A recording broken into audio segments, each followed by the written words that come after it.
Welcome everyone to the Lofi Poli Sci podcast. I'm your host Michael Pickering. That's right, Lo-Fi as in low fidelity, low quality, in your face, messy as can be global news show.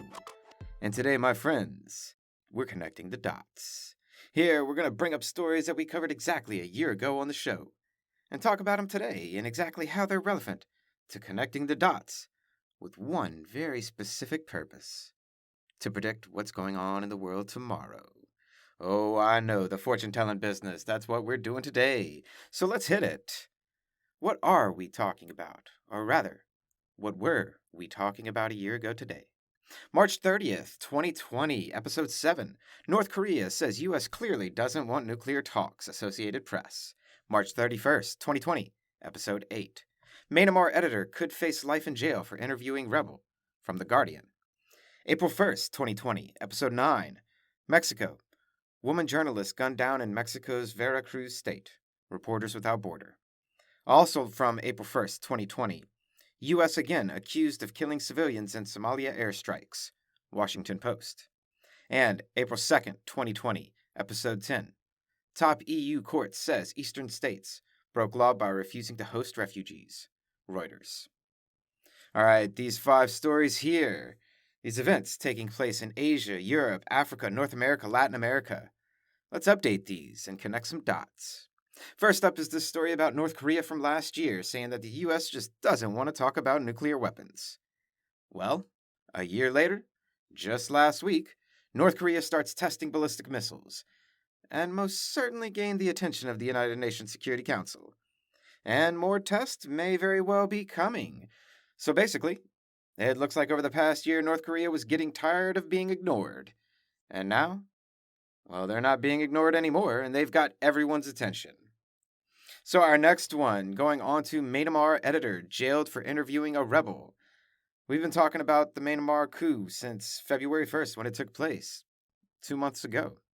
And the latest update is that rebel forces from the north of the country and the south of the country, 2 different groups, mind you. Well, it looks like they're talking collaboration.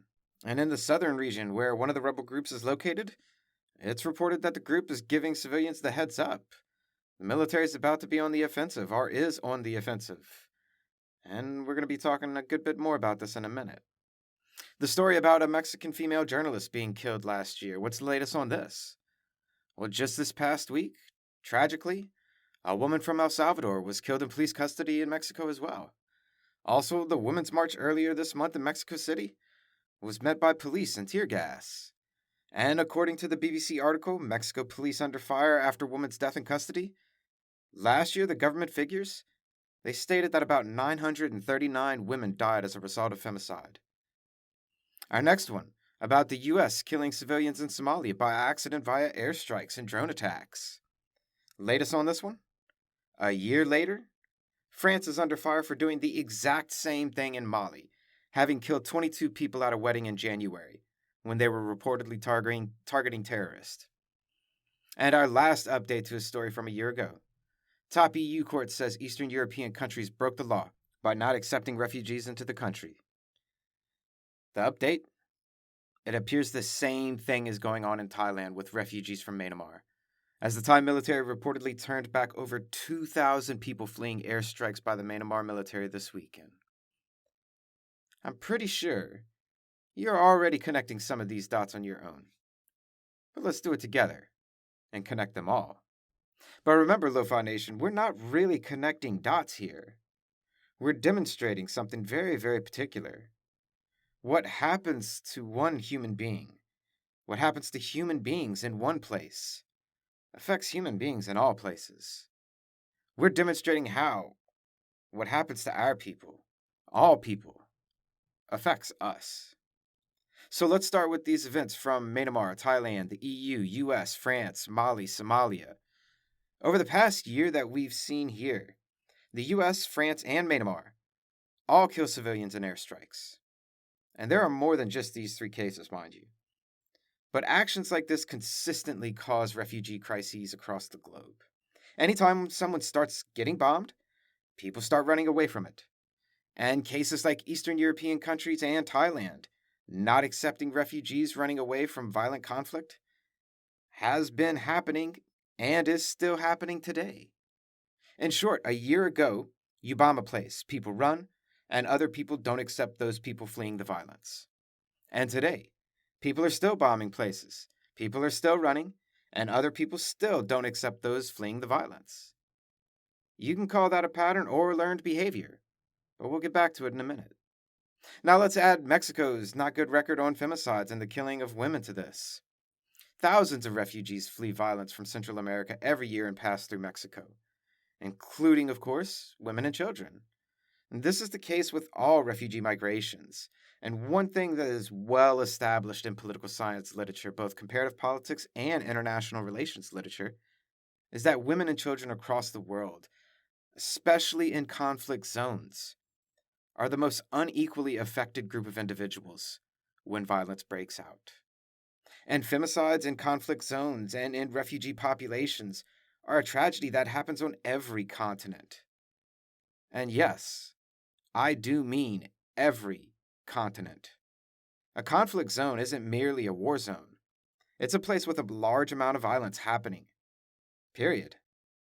And when you have countries refusing to take in refugees, this exacerbates the crises by a lot and puts at-risk groups at even more risk.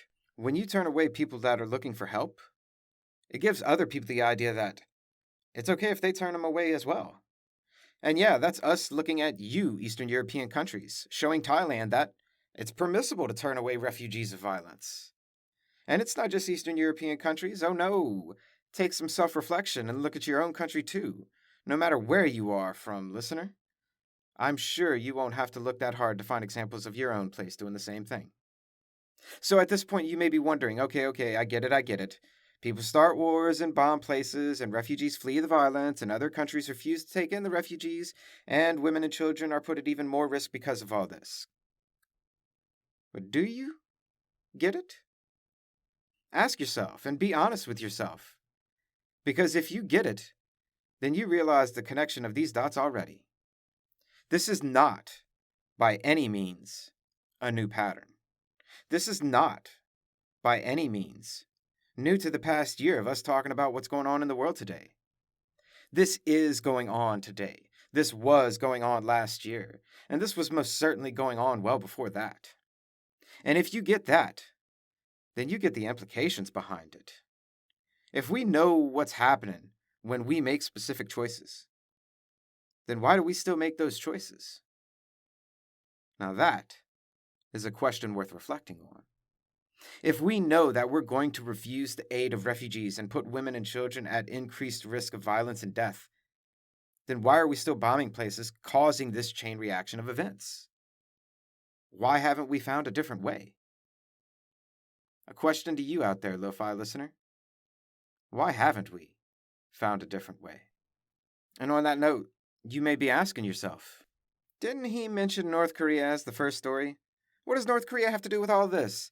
Did he just forget he even brought it up? May I introduce the sleight of hand in international relations? Why haven't we found a different way with North Korea? I mean, for real, since 1953, North Korea has been established, and for almost 70 years, what? No one's figured out a solution yet? I mean, really, people. A missile test here, talks over there, nuclear tests here, more talks over there, an argument every so often, administration after administration in country after country. Are we really saying that no one has been able to figure out the North Korea solution yet? I mean, really. For real, they are now an established nuclear power on the world stage, and the international community's ongoing policy with them is sanctions, hard talk, and backdoor economic deals to keep the country afloat in the face of those international sanctions. And that's the best we can do to figure out a solution? And did you already forget about refugees fleeing conflict zones and women and children being put at increased risk? That's the North Korea sleight of hand in international relations. It's a reoccurring news story in a series of events that draws people's attention toward an issue that no one can seem to solve, and distract us from an issue we most certainly know how to solve. So I ask you again out there, why haven't we found a different way? And that, my friends, is connecting the dots. Always remember that Lofi Poli Sci is more than just me. It's the we that we be. Pickering, signing off.